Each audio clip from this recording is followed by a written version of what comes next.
Баршаларыңызға қайырлы күн, сіздермен бірге Жұлдызай.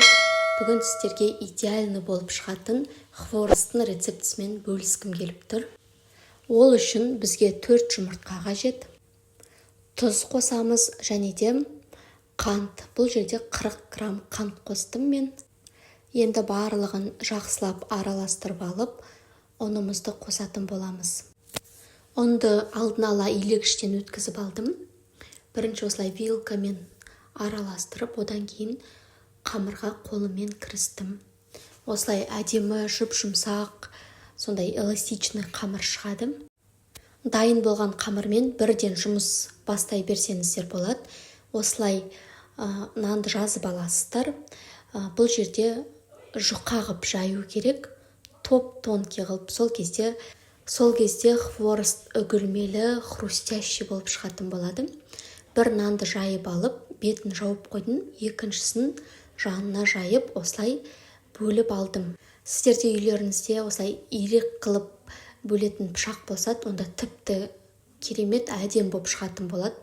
Енді қызып тұрған майымызға осылай басын вилкаға іліп алып, осылай орап отыратын боламыз.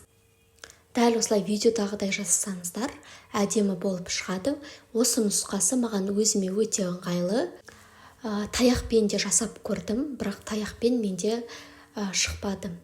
Осылай вилкамен өте ыңғайлы. Ақырын-ақырын салып, орап отырсаңыздар, әдемі болып шығады. Енді дәл осындай хворостар, енді қонақ шақырғанда столдарыңыздың гүлі болып тұрады ғой, жайнатып. Шамалы осылай ағарып тұрған кезде де бұл пісіп тұрған күйі алсаңыздар болады. Мен өзім қызартып алдым.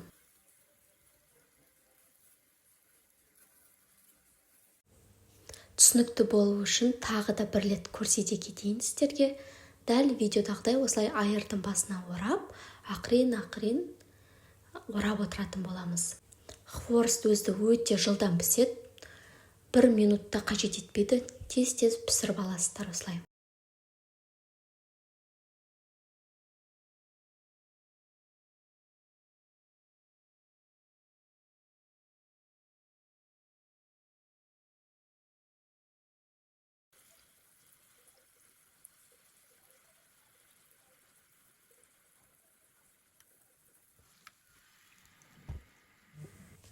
Осылай керемет болып шықты.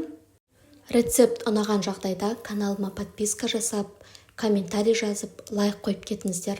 Және де жақындарыңызбен бөлісуді ұмытпаңыздар.